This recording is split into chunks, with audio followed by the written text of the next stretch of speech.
Assalamualaikum warahmatullahi wabarakatuh. Selamat siang siswa semua. Jumpa lagi dengan Bapak dalam daring. Ini kita jumpa pada tempat yang berbeda ya. Biasanya kita jumpa secara tatap muka. Namun saat COVID-19 ini, ya mau tidak mau kita harus melalui daring. Tapi nggak masalah sih, menambah pengetahuan kita untuk pembelajaran daring ini.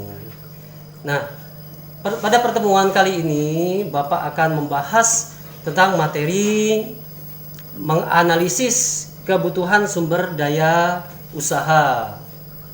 Nah, apa-apa saja yang perlu kita pelajari dalam pelajaran ini, Bapak akan jelaskan selanjutnya. Langkah pertama yang akan Bapak lakukan adalah Bapak akan membahas tentang apa saja yang harus Bapak lakukan dan kalian laksanakan. Pertama, kalian mengisi daftar hadir melalui grup WA yang sudah disediakan. Selanjutnya, setelah kalian siap di dalam grup WA, kalian lanjut lagi mengisi absen dalam Google Classroom yang telah Bapak siapkan kelasnya. Sebelum kita memulai pembelajaran kita, ada baiknya kita berdoa. Semoga apa yang kita pelajari hari ini bisa menjadi ilmu yang bermanfaat bagi kita. Berdoa dimulai. Selesai. Terima kasih. Kita lanjutkan ke materi selanjutnya. Pertama sekali, kita harus mengetahui apa sih ruang lingkup materi ini, tujuannya, manfaatnya, dan segala macamnya. Kompetisi dasar yang harus kalian capai, yaitu tentang menganalisis kebutuhan sumber daya usaha. Itu yang pertama untuk pengetahuannya. Tetapi untuk keterampilan yang harus kalian miliki adalah membuat perencanaan kebutuhan sumber daya usaha. Di sini kalian harus bisa menjelaskan tentang pengertian sumber daya usaha. Untuk keterampilannya, di sini juga mencakup pertama bisa merencanakan kebutuhan sumber daya manusianya. Nah, selain kebutuhan sumber daya manusia, apalagi modalnya. Terus apalagi bahan baku. Oke, bahan baku. Terus apalagi peralatan. Terus promosi. Ya, kita juga akan pelajari semua dan SOP jangan lupa ya. Setiap perusahaan harus memiliki SOP. Tujuan pembelajaran yang secara umum Bapak jelaskan. Di sini tujuan pembelajarannya mungkin kalian baru melihat ya kan? Mungkin masih aneh menurut kalian. Ya, melalui model pembelajaran discovery learning dan kecakapan abad 21. Nah, di sini kalian coba ya buka melalui daring di internet biar menambah wawasan kalian. Memang sengaja Bapak berikan kesempatan pada kalian untuk mengungkapkan masalah apa itu discovery learning, apa itu kecakapan abad 21 ya, biar kalian memahami salah satunya untuk penggunaan daring dalam media pembelajaran. Tujuan pembelajaran ini melalui model pembelajaran discovery learning dan kecakapan abad 21 harus mampu menganalisis kebutuhan sumber daya usaha dan membuat perencanaan kebutuhan sumber daya usaha dengan mengedepankan perilaku jujur, santun, disiplin, rasa ingin tahu, bertanggung jawab, responsif, dan proaktif selama proses pembelajaran. Nah, sebelum kita bahas lebih jauh dan panjang lebar, kita harus paham dulu apa saja sih yang perlu kita analisis, apa saja sih sumber daya usaha yang perlu kita analisis. Pertama sekali adalah posisi pasar, kedua produktivitas, tiga sumber daya fisik dan keuangan sebuah perusahaan, keempat adalah profitabilitas, kelima adalah inovasi, lanjut keenam adalah presentasi dan pengembangan manajemen, tujuh prestasi dan sikap dalam usaha, terakhir kedelapan adalah tanggung jawab sosial dan publik sebuah perusahaan. Nah, kedelapan unsur inilah nanti akan Bapak jelaskan secara detailnya. Nah, yang pertama kali adalah posisi pasar. Apa itu pasar? Banyak mengatakan, Pak, pasar adalah sebuah tempat bertemunya pembeli dan penjual. Oke, betul. Pak, pasar itu tempat orang berkumpul, menjual barang. Oke, betul. Nah, namun Bapak perlu jelaskan pada kalian, sudut pandang yang harus kita pahami. Pertama, kita melihatnya dari sudut apa? Bila kita melihat pasar itu adalah sebuah tempat itu memiliki 3 unsur. Pertama, harus ada penjual. Itu yang pertama. Harus ada penjualnya yang punya barang. Kedua, harus ada barang yang harus dijual. Ketiga, harus ada pembeli. Itu 3 unsur utama. Namun unsur lain sebagai tambahannya adalah daya beli. Bila tidak ada daya beli, tidak ada terjadi jual beli seperti itu.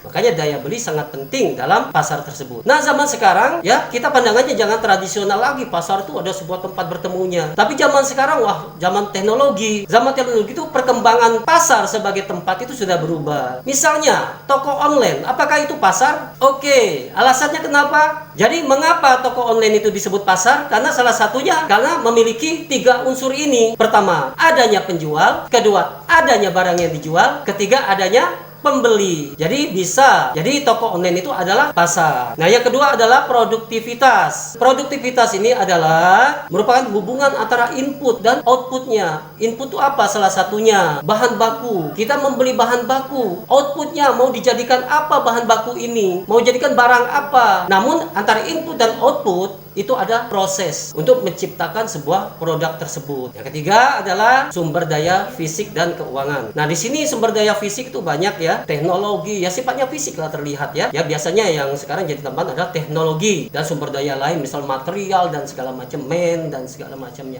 Yang penting terlihat secara fisiknya. Keuangannya bagaimana? Itu masalah permodalannya. Usaha tanpa ada modal tidak akan berjalan. Jadi setiap usaha itu perlu ada modalnya untuk berbelanja material dan segala macam. Keempat, profitabilitas. Profit itu apa? Keuntungan yang harus kita dapatkan. Dari mana keuntungan tersebut? Itu dari hasil dari produk yang kita jual. Yang kelima adalah inovasi. Inovasi merupakan pembaharuan yang dilaksanakan dengan mengeluarkan produk baru, teknologi baru, semuanya harus baru. Mengapa? Untuk mengantisipasi persaingan di dalam pasar tersebut. Kalau produk-produk kita itu saja, biasa akan ditinggalkan oleh konsumen karena konsumen selalu mencari hal-hal yang baru. Yang keenam adalah presentasi dan pengembangan manajemen. Manajemen yang baik akan membuat perusahaan menjadi baik. Manajemen yang hebat akan membuat perusahaan menjadi hebat. Namun manajemen yang buruk, perusahaan itu akan hancur. Bila kita ingin menjalankan sebuah usaha, manajemen ini sangat penting. Jadi kita buatlah sebaik mungkin manajemen tersebut. Evaluasi terus manajemen yang kita laksanakan, kekurangannya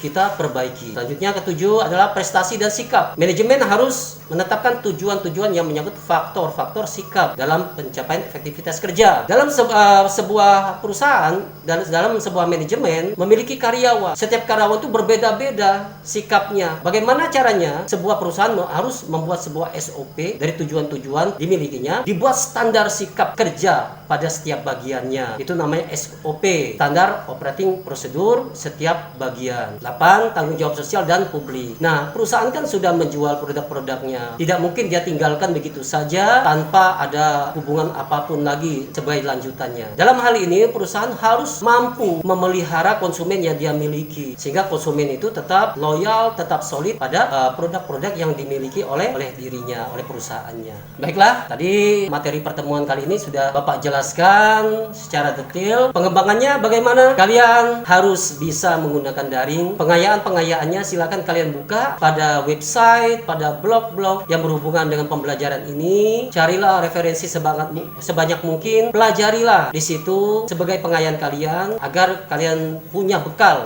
untuk menjadi seorang calon wirausaha. Setelah materi-materi Bapak sampaikan secara detail dan ringkas, Bapak akan simpulkan dan kalian dengar. Di dalam menganalisis kebutuhan sumber daya usaha, ada 8 hal yang kita pikirkan atau 8 hal yang harus kita analisis. Pertama adalah posisi pasar, kedua produktivitas, ketiga sumber daya fisik dan keuangan, keempat profitabilitas, kelima inovasi, keenam presentasi dan pengembangan manajemen, ketujuh prestasi dan sikap, delapan tanggung jawab sosial dan publik. Jadi dari ke-8 unsur itu kalian coba pelajari kembali, kalian analisis lagi. Bila ada permasalahan, silakan kalian berikan permasalahan kalian itu pada chat di forum classroom kita. Baiklah, Bapak akan beri tugas pada kalian, yaitu tugas kelompok, biar kalian bisa berkolaborasi, kalian bisa bekerja sama. Tugasnya, langkah pertama, kalian harus memilih sebuah usaha. Jadi pilihlah sebuah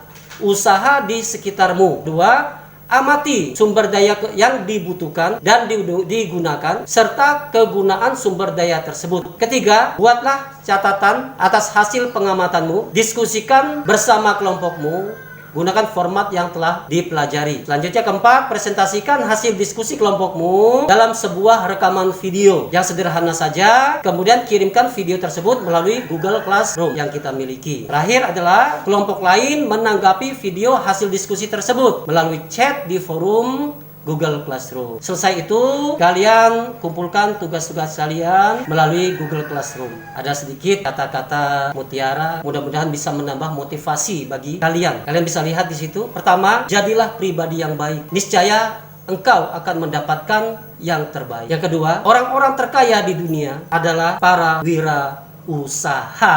Jadilah wirausaha. Kalian akan jadi kaya. Bapak cukupkan pembelajaran hari ini. Nanti kita ketemu pada pertemuan selanjutnya. Jaga kesehatan, ya. Ikuti protokol, tetap di rumah bila tidak ada kepentingan. Bila kalian keluar rumah, jangan lupa protokolnya, cuci tangan, pakai masker. Bapak cukupkan. Sebagai ucapan rasa syukur kepada Yang Kuasa, marilah kita berdoa menurut agama dan kepercayaan masing-masing. Berdoa dimulai. Selesai. Oke, terima kasih. Sampai jumpa lagi. Assalamualaikum warahmatullahi wabarakatuh. Selamat siang. Dah.